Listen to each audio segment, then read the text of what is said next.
With a little work, the weak words in your story can become as strong as Arnold. Welcome to Jenn's Writing World. If you have a story to tell, you are in the right place. Let's do it 10 minutes at a time. Today, I want to talk about weak words. Now, when I write my first drafts, I write them really fast, and I don't worry about word usage.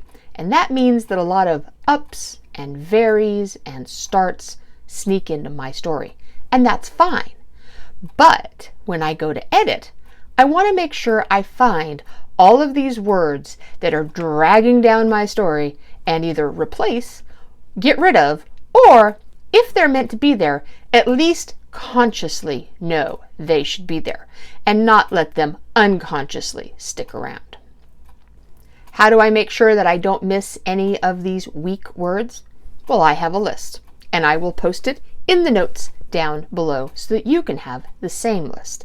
And then, because I write my books in MS Word, I just use the find feature and I type in each word, and then I look at it each and every time. Now, as I said, weak words are not bad words. Sometimes it is the word that you want to use in that spot, but you should know that that's the word you wanted to use, and it shouldn't just be hanging out there because you forgot to check on it. So, let's go explore what these words are. I didn't make up this list. It was given to me by Julie Zander, who was in a critique group with me, which is why she gave me the list, because she was tired of finding these words in my stories. But she is also an editor, a ghostwriter, a fiction writer, a nonfiction writer, and she helps people write their own family stories. Her company, Chapters of Life, is a great way for your family to write down their history if you're not quite sure where to get started. And I will have her website in the notes also. I keep the list on this little note in my desk drawer so that I can access it anytime I want. Here is the list for you. Was, had, have, very, up, down, got, get, stood, take, make, over, made, going, gone, went, back, there are, there is, there were, started, just, even, all, and often. I'm going to keep saying this because I am a big believer. There's no such thing as a bad word. Well, I mean, there's words you shouldn't use in polite company, and there are words that culture has deemed inappropriate. These words change all the time. But I mean, in the general sense, we talk about words being bad, but that's not true. Some words are better in the context you're trying to write than others, and those words should be used. But I don't want you to think that any word on this list is bad, which means you should never ever use it. There's a time and a place for most appropriate words. And the first word on this list is a perfect example. I am not opposed to you using the word was. It is not a bad word. It is often a lazy word, however, and can be substituted by a lot of really good active verbs. Now, sometimes you are writing a passive sentence and it is what should be there, and was is the right word. But it's really easy for wases to just sneak in when you're writing your first draft because passive is easy to write. So I'm not telling you to get rid of all the wases in your story. I'm telling you to find them and then decide if that's really the best word, or if it just snuck in and it's hanging out and it's being all lazy, lounging on the couch, not pulling its weight, and there's a better word that could be used in its place. This applies for most of the passive words on the list, like had and have. They're not bad words. They're often weak. They're often lazy. Find them and decide if they are the right word for that sentence. They might be.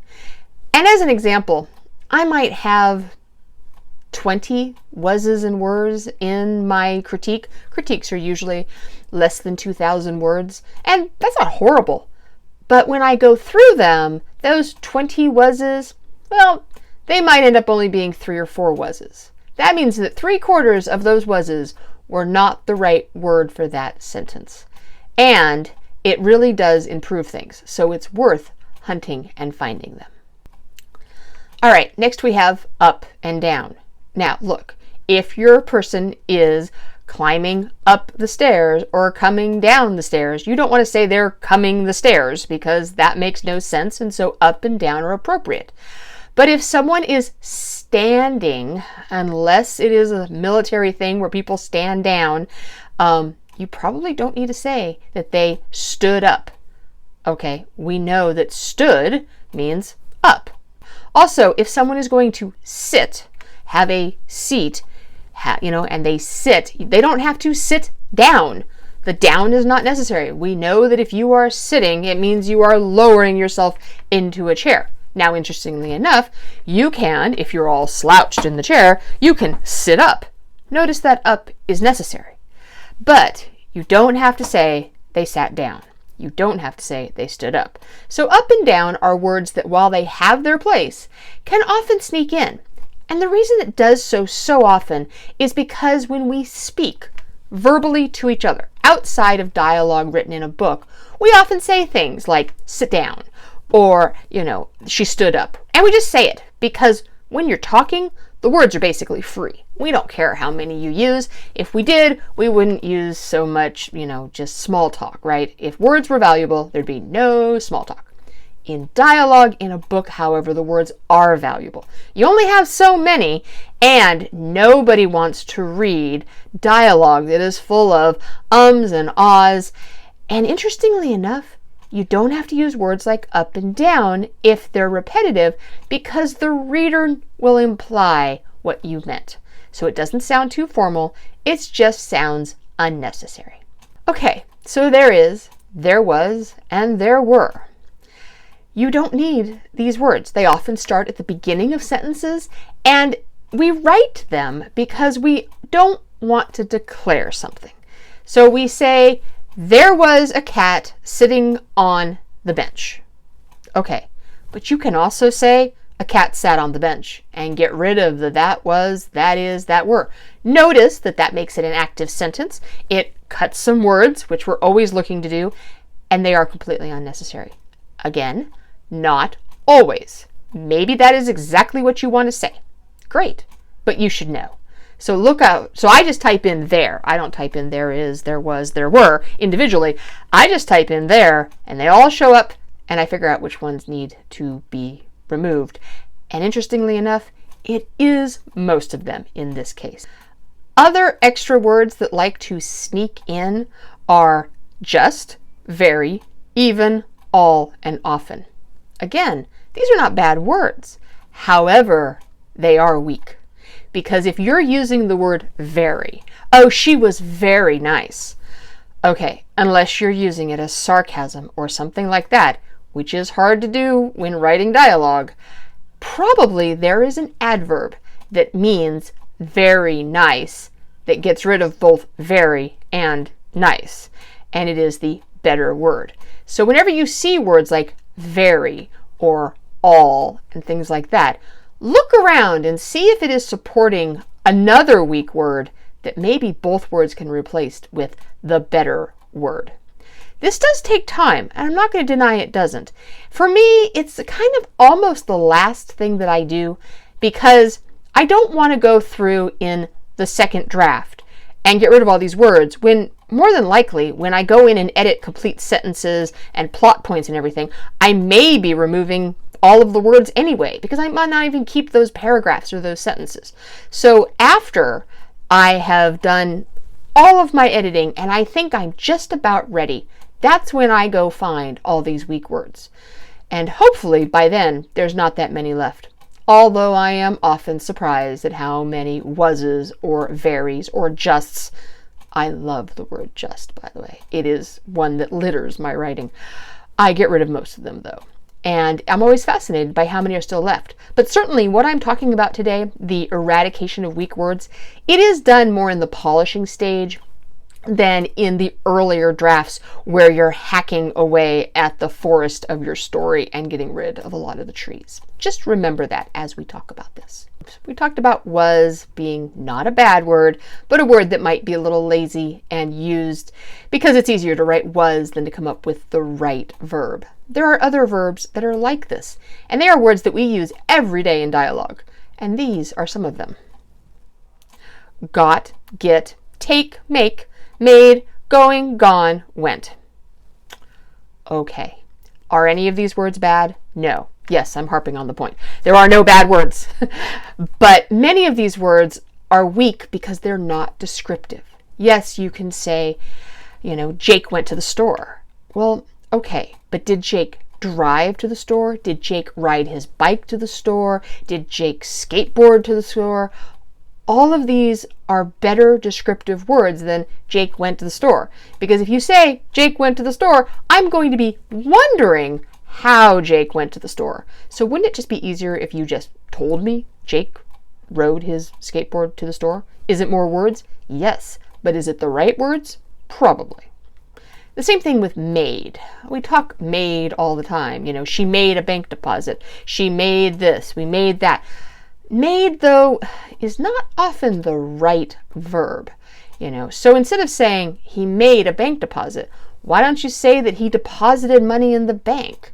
I mean, it is accurate, and it uses the words better than just to say made. I mean, you can say she made an apple pie. Well, okay, but did she make it from scratch?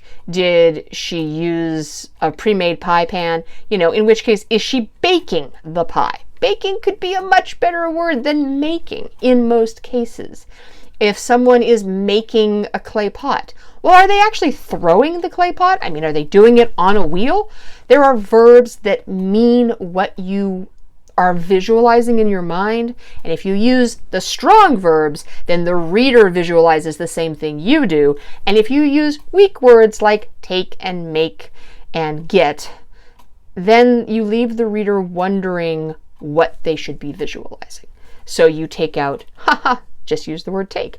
You remove, see how that's better? You remove a weak verb and you put in a stronger verb and your story comes to life. Now, I'm going to say it again.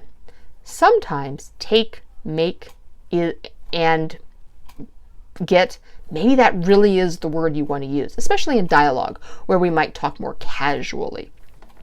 But you should know it's the right word, and it should be a conscious choice, and not just because in the first draft you wrote take and make and got and get all over the landscape, because it's easy to do. So there you go. A list of words that probably you should go find in your work and see if they are the word you really meant to use.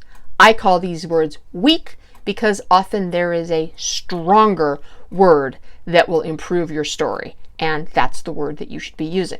These words are not bad words. They are not words that should be eradicated like smallpox. They are simply words that have their place and are often used too often. Up above, I talked about curse words and culturally inappropriate words, and I said that maybe those were bad words. When I say they're bad, I mean that you should not use them without really, really, really good reasons. And because many people may not publish your book if you decide to fill it full of curse words or words that are not appropriate in today's culture. However, there is a place for all words. And so while we have weak words and we have inappropriate words, just know that depending on your story, having somebody who says the F word throughout it might be what your readership needs. So, earlier I talked about maybe there are some bad words. I'm taking that back. There are no bad words. There is weak words and inappropriate words, but as the author, it's your job to decide which word you put in your story. And if you can handle the criticism and the negativity and people not wanting to read your book because of the way you wrote it, I think you should write whatever you want to write.